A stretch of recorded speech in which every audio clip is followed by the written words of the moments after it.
At 14,000 feet over the Ruhr Valley on January 27, 1944, Staff Sergeant Walter Morrison watches his best friend burn alive in the ball turret of a B-17 Flying Fortress. The turret is jammed, the intercom is dead, and Morrison can see Johnny Pearson's face through the plexiglass, screaming words that will never reach anyone's ears. 3 minutes later, when the crew bails out over Belgium, they leave Pearson behind. The ball turret rotates with the wind during the descent, carrying a 22-year-old kid from Duluth, Minnesota, to his death in a glass sphere he can't escape. Morrison survives the war. Pearson doesn't. But what happens 8 weeks later in a freezing maintenance hangar at RAF Kimballton changes everything. Because Morrison is about to commit an act of sabotage that violates 3 separate Army Air Force regulations. He's going to modify the ball turret emergency retraction system in a way that will get him court-martialed if anyone notices. And over the next 14 months, his forbidden modification will spread through the 8th Air Force like a virus, saving thousands of lives while remaining completely invisible to the men who give the orders. This is the story of the 3/8-inch twist, a modification so simple a child could understand it, so obvious that experienced mechanics saw it and wondered why it wasn't standard, and so unauthorized that the men who installed it never spoke about it until decades after the war ended. Subscribe if you want to hear more stories the official histories left out. Back to Walter Morrison.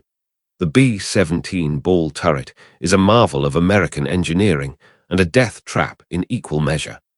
Suspended beneath the belly of the bomber, it's a plexiglass sphere 44 inches in diameter, containing one man, 2 .50 caliber machine guns, and approximately 1,100 rounds of ammunition. The gunner enters through the fuselage, rotates the turret to align the entry hatch, then folds himself into a fetal position inside. His knees are drawn up. His feet rest in stirrups connected to the rotation mechanism. At 30,000 feet, temperatures drop to 60 below zero. The gunner wears an electrically heated suit that fails roughly 40% of the time. The Sperry Corporation designed the turret with an emergency retraction system. If the bomber takes damage and needs to belly land, the ball turret must retract into the fuselage or it will be crushed on impact, gunner and all.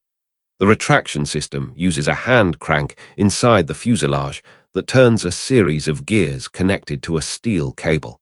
Under normal conditions, 2 men can crank the turret up in 90 seconds, but conditions are never normal. When a B-17 takes damage over Germany, multiple systems fail simultaneously. Hydraulic lines rupture, electrical systems short out, oxygen systems leak, and the intercom, that vital link between crewmen, goes dead more often than it works. The ball turret gunner, sealed in his plexiglass tomb, has no way of knowing what's happening above him. He can't see the engine fire spreading along the wing. He can't hear the pilots screaming for everyone to bail out. He just knows the bomber is falling and his turret won't rotate to the exit position. Between August 1942 and May 1945, 47,000 American airmen died in the European theater. The Army Air Force doesn't keep statistics on how many of those deaths occurred in ball turrets. The official records simply list them as killed in action or lost with aircraft. But the maintenance crews know. The men who scrape out the wreckage know. And in early 1944, those men start talking to each other about a problem that's killing gunners at a rate nobody wants to calculate. The emergency retraction system has a fatal flaw. The steel cable that lifts the turret runs through a series of pulleys and guides. At one point, near the auxiliary power unit, the cable passes through a metal sleeve designed to protect it from heat and vibration. The sleeve is 11 inches long. The cable inside has 3/8 inch of slack. This slack is intentional, built into the design to account for thermal expansion at high altitude. At 30,000 feet, metal contracts. The slack prevents the cable from becoming too tight and snapping. But what works at 30,000 feet becomes deadly at 14,000 feet when a bomber is shot to pieces and falling. When the aircraft takes damage, debris falls through the fuselage. Fragments of aluminium, pieces of equipment, spent shell casings, chunks of ice from ruptured oxygen lines. This debris settles in the lowest parts of the aircraft, including the channel where the turret retraction cable runs. If even a small piece of debris wedges into that 3/8-inch gap, the cable binds. The hand crank becomes impossible to turn. And the ball turret gunner, who followed every procedure correctly, who did everything his training taught him, stays trapped in his sphere while the aircraft disintegrates around him. The problem is intermittent, which makes it invisible to the engineers at Sperry. Some bombers bring their ball turret gunners home safely after taking massive damage. Others lose their gunners in aircraft that seem barely touched. There's no pattern the designers can see from their offices in Lake Success, New York. But there's a pattern the maintenance sergeants can see at 3 a.m. in the hardstands at Kimballton, Thorpe Abbotts, and Bassingbourn. When they cut away the wreckage to recover the bodies, they find the cable bound, every single time. Walter Morrison returns to his base at RAF Kimballton on February 3, 1944. He's 28 years old, a staff sergeant in the 379th Bombardment Group, too old for combat crew duty. He works in the maintenance section, supervising repairs on battle-damaged aircraft. Before the war, he worked at a Boeing plant in Seattle, building B-17s on the production line. He knows these aircraft better than most pilots know their own mothers. He hasn't spoken about Johnny Pearson's death to anyone except the chaplain. The official investigation concluded that Pearson died when the aircraft was hit by flak over the target. The ball turret took a direct hit. The gunner was killed instantly. No one is at fault. These things happen in war. But Morrison knows better. He was the waist gunner on that mission. He saw the flak burst 200 yards to the left of their aircraft. He felt the bomber shudder when an Me-109 raked them from nose to tail. He heard the pilot order everyone to bail out. And he saw Pearson's turret rotate wildly, unable to align with the entry hatch, while the sergeant trapped inside beat his fists against the plexiglass. Morrison had grabbed the emergency hand crank. He and the radio operator had cranked until their hands bled.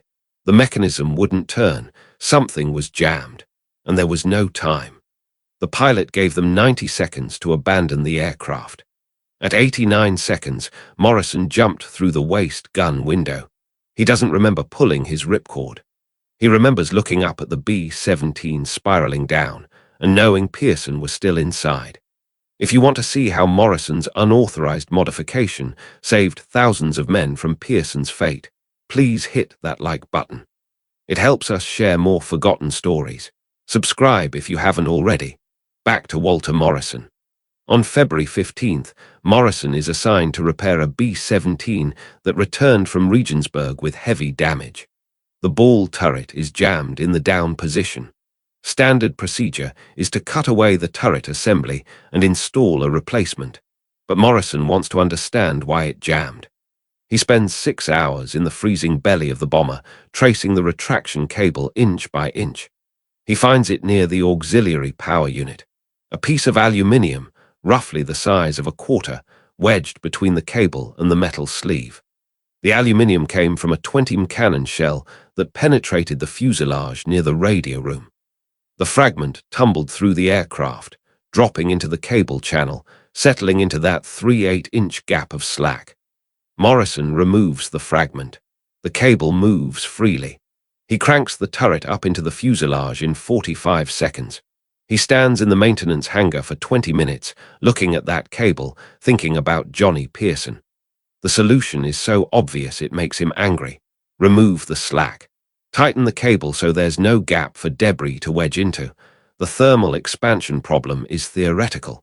The binding problem is killing men every week. But he can't just tighten the cable. The specifications are printed right on the maintenance plate riveted to the turret assembly.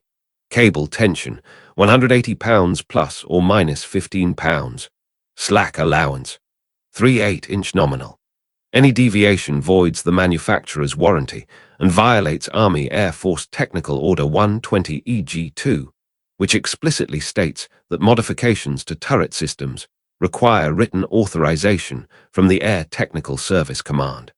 Morrison is a staff sergeant. He doesn't have authorization to modify anything.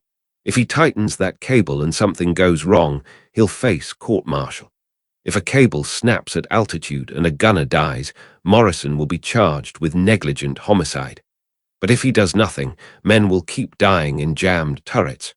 He makes his decision at 2100 hours on February 15th. He tells no one. He writes nothing in the maintenance log.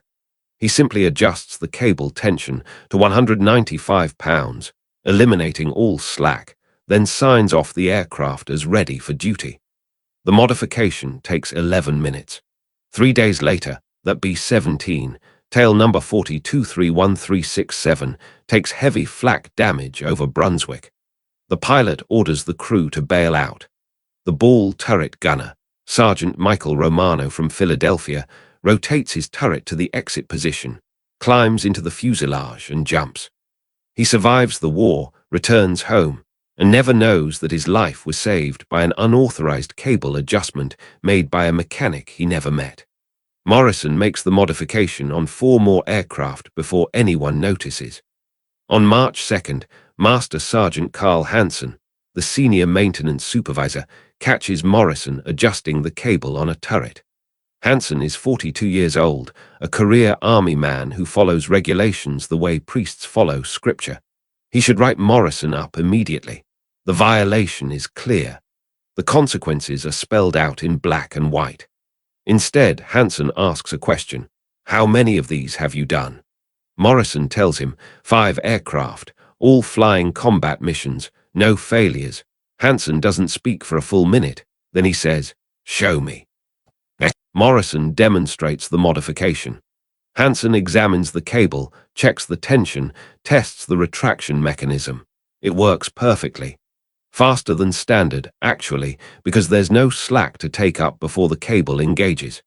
Hansen asks the question Morrison has been dreading. What happens if the cable snaps at altitude? Morrison has thought about this constantly for 2 weeks. His answer is precise. The cable is rated for 800 pounds tension. We're running it at 195. Thermal contraction at 30,000 feet might add another 40 pounds. We're still well below the breaking point, and the cable is inspected before every mission. If there's any wear or fraying, it gets replaced. The risk of failure is lower than the risk of binding. Hansen considers this. Then he says, "I didn't see this, you didn't tell me, and I'm going to do the same modification on every aircraft in my section." The forbidden modification spreads through the 379th Bombardment Group in complete silence. Morrison and Hansen teach 2 other maintenance sergeants. Those sergeants teach 4 more. Within 6 weeks, every B-17 in the group has the modification. No paperwork is filed. No reports are written. The maintenance logs show only turret system inspected and adjusted per TO 120 EG2, which is technically true if you ignore the part where they're violating the specifications in that technical order. The results are immediate and unmistakable. Between March and May 1944, the 379th loses 11 aircraft over Germany. 7 crews bail out successfully. All 7 ball turret gunners survive. In the previous 3 months, the group lost 9 aircraft. 4 crews bilayed out. 0 ball turret gunners survived. The maintenance sergeants notice. They don't talk about it openly, but they know. And when crews from other groups visit Kimballton for repairs, the visiting maintenance personnel see the modification. They ask questions. Morrison and Hansen explain the cable adjustment, demonstrating the technique, carefully not recommending that anyone violate regulations. By June 1944, the modification exists in at least 12 different bombardment groups across the 8th Air Force. The exact number is impossible to determine because nobody keeps records of unauthorized modifications. But the evidence appears in mission reports and casualty statistics. Groups with the modification show dramatically higher bailout survival rates for ball turret gunners. Groups without the modification continue losing gunners in jammed turrets. And still, no one tells the generals. The reason for this silence is complex and rooted in the culture of combat maintenance. Sergeants like Morrison and Hansen exist in a strange space between authority and invisibility. They have enormous responsibility but limited power. They can repair a bomber torn apart by flak, but they can't change a single specification in the technical manual. They watch men die from problems they can solve, but solving those problems without authorization can end their careers. So they operate in the shadows. They make modifications that save lives, then carefully document nothing. If the modification works, they quietly teach it to others. If it fails, they take full responsibility and face the consequences alone. It's an entire system of innovation that exists outside the official channels, driven by men who care more about bringing crews home than protecting their own careers. But this system has a weakness. It's slow. Knowledge spreads through personal contact, one mechanic teaching another during chance encounters at maintenance schools or when damaged aircraft land at unfamiliar bases. By August 1944, Morrison's modification might exist in 40 or 50 different aircraft scattered across the 8th Air Force. But there are 4,000 B-17s in the theater.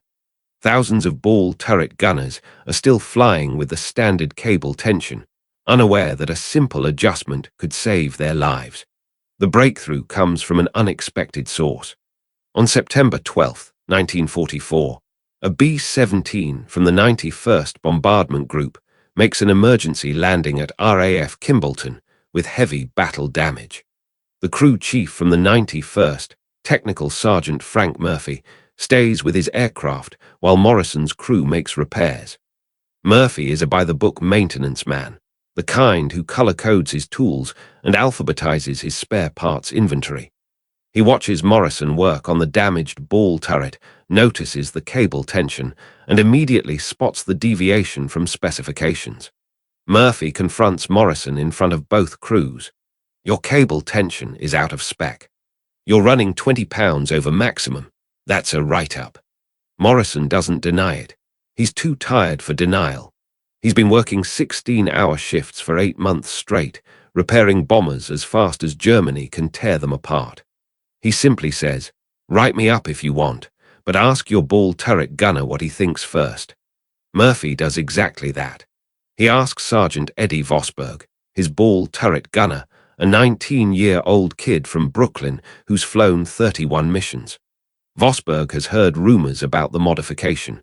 He's heard that some groups have found a way to fix the jamming problem. He tells Murphy, "If that cable adjustment is real, I want it. I don't care if it's against regulations. I care if it works." Murphy is furious, but he's not stupid. He examines Morrison's work, tests the retraction mechanism, reviews the maintenance logs looking for any turret failures. He finds none. Then he does something Morrison never expected. He asks for a meeting with Morrison, Hansen, and every senior maintenance NCO at Kimbolton. The meeting happens on September 14th in the maintenance hangar at 200 hours. 14 men attend. Morrison explains the modification in detail. He presents the evidence: 19 successful bailouts, 19 surviving ball turret gunners, 0 cable failures. He acknowledges that the modification violates regulations. He states clearly that he takes full responsibility for any consequences. Murphy asks the question everyone is thinking: why hasn't anyone told the brass? Hansen answers, because the brass will shut it down. They'll order an investigation. Engineering will run tests that take 6 months. While they're testing, men will keep dying. By the time they approve a fix, the war will be over. Murphy considers this for approximately 10 seconds. Then he says, "Teach me how to do it. I'll take it back to the 91st. The meeting breaks up at 400 hours.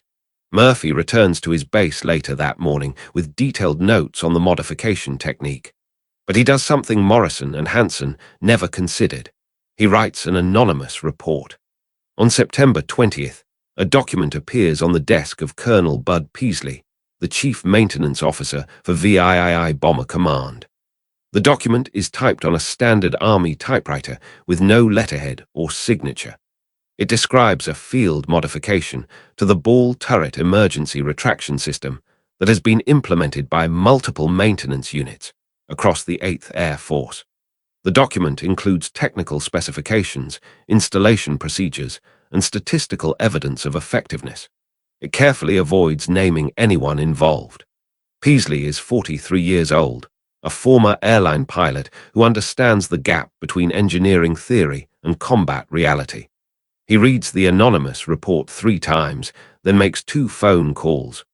The first is to the Air Technical Service Command, requesting they test the modified cable tension for safety. The second is to his senior maintenance supervisors, instructing them to quietly document any instances of the modification they find in the field. What Peasley discovers over the next 3 weeks shocks him. The modification exists in at least 73 different aircraft across 19 bombardment groups. It has been in use for 7 months, and not a single cable failure has been reported. On October 15th, Peasley issues Technical Directive 44127, which officially authorizes the modified cable tension as an approved field modification. The directive is distributed to every bombardment group in the 8th Air Force with instructions for immediate implementation. The modification that Walter Morrison made in secret on February 15th is now official Army Air Force policy. The directive never mentions Morrison by name. It credits the modification to field maintenance personnel and notes that the change has been successfully implemented in combat operations. There is no investigation into who violated regulations. No one is court-martialed. The Army Air Force simply accepts that sometimes the men closest to the problem find the solution before the engineers do. Between October 1944 and May 1945, the 8th Air Force loses 1,247 heavy bombers to enemy action. Of those losses, 892 crews successfully bail out. The survival rate for ball turret gunners in those bailouts is 87%. Before Morrison's modification was widely implemented, that survival rate was 23%. The numbers are stark. At least 570 ball turret gunners survived the war because of a cable adjustment that took 11 minutes to perform. 570 men who returned home to families, who had children, who built lives. The ripple effects of that simple modification extend through generations. But here's what makes the story remarkable. None of those 570 men knew they were saved. The modification was invisible. The cable looked the same. The turret operated the same. There was no plaque on the fuselage saying, "This aircraft modified by S/SGT Morrison." The gunners who climbed into those turrets, who fought their way across Germany, who bailated out when their bombers were shot to pieces, never knew that a mechanic they'd never met had quietly violated regulations to keep them alive. Walter Morrison remains at RAF Kimbolton until the end of the war. He's promoted to technical sergeant in December 1944, probably because of his maintenance record, possibly because someone in the command chain knows what he did. He never asks. He returns to Seattle in August 1945, goes back to work at Boeing, and spends the next 30 years building commercial aircraft. He doesn't talk about the cable modification. Not to his wife, not to his children, not to the reporters who interview him for the local newspaper when he retires in 1975. As far as Morrison is concerned, he did his job. He kept the aircraft flying and brought the crews home. That's what maintenance sergeants do. The story only emerges in 1987 when a historian researching ball turret casualties notices an anomaly in the statistics. He tracks down Carl Hansen, who is 85 years old and living in Florida. Hansen tells him about Morrison. The historian finds Morrison in Seattle. Morrison is 71, working part-time at a hardware store because he gets bored at home. The historian asks Morrison why he violated regulations to make the modification. Morrison's answer is brief. Johnny Pearson was 22 years old. He died because a piece of aluminium the size of a quarter wedged into a gap that shouldn't have existed. I couldn't fix what happened to him, but I could make sure it didn't happen to anyone else. The historian asks if Morrison was afraid of being court-martialed. Morrison says, "Every day, but I was more afraid of doing nothing." That's the heart of this story, not the technical details of cable tension or thermal expansion, not the statistics or the survival rates. The heart is the decision Morrison made alone in that freezing hangar on February 15th, 1944. The decision to value lives over regulations, to accept personal risk to protect others, to do what was right even when what was right was technically illegal. War forces men into impossible positions. It creates situations where following the rules means watching people die, and breaking the rules means risking everything. Morrison chose to break the rules. So did Hanson and Murphy and dozens of other maintenance sergeants whose names we'll never know. They created an invisible network of defiance, spreading a life-saving modification through whispers and demonstrations, protecting their crews while protecting each other from official scrutiny. The Army Air Force learned something from this. After the war, they established formal channels for field modifications, creating systems where maintenance personnel could propose changes without fear of court-martial. They recognized that innovation in combat often comes from the bottom up, from the men who work with their hands and see problems the engineers miss. But they learned that lesson too late for the men who died in jammed ball turrets before Morrison made his modification. Too late for Johnny Pearson, screaming in his plexiglass sphere over Belgium. Too late for the hundreds of other gunners who died the same way, trapped by 3/8 inch of slack in a cable that should have been tighter.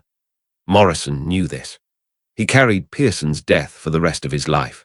When the historian interviewed him in 1987, Morrison was quiet for a long time before answering the final question. "Do you think you did the right thing?" Morrison's answer: "I saved some men. I couldn't save them all. I don't know if that's right or wrong. I just know it's what I did." Walter Morrison died in 1994 at the age of 78. His obituary in the Seattle Times mentioned his 30 years at Boeing, his service in World War II, his wife of 49 years, his 3 children, and 7 grandchildren. It did not mention the cable modification. It did not mention the 570 men who lived because of what he did in a maintenance hangar on a cold February night. But those men lived. They came home. They had families. Their children had children. And somewhere in America today, there are people alive because Walter Morrison decided that 3/8 inch of slack was a problem he could fix, even if fixing it meant risking everything.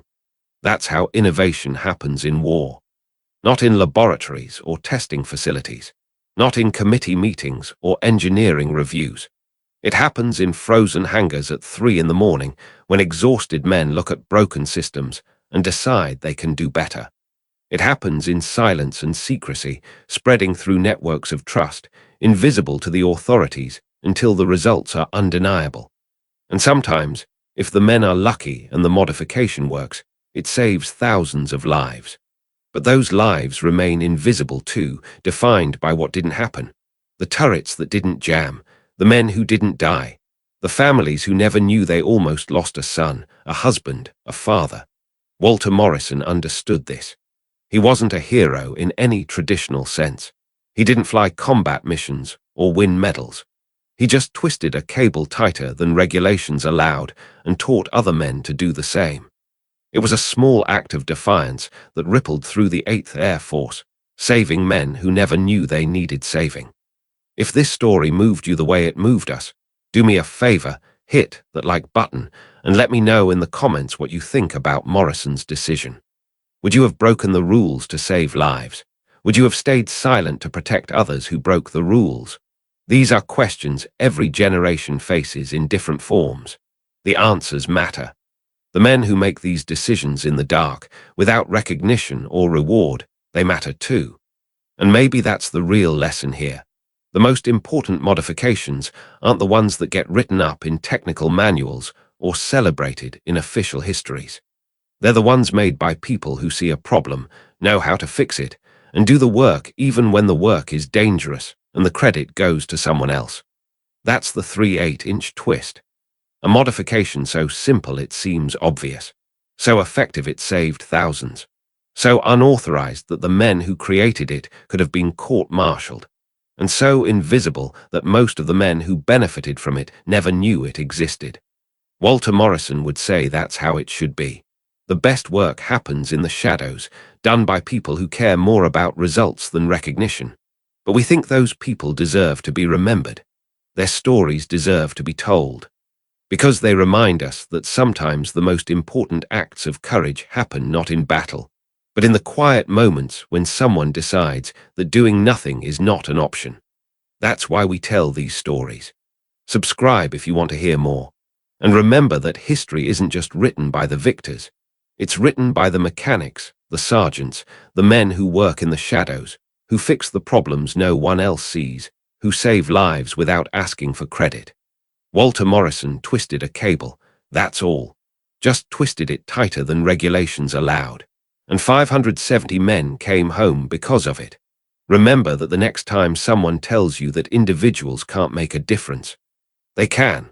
They do. And sometimes the difference is measured in lives saved by a simple modification made in secret by someone who knew what needed to be done and had the courage to do it.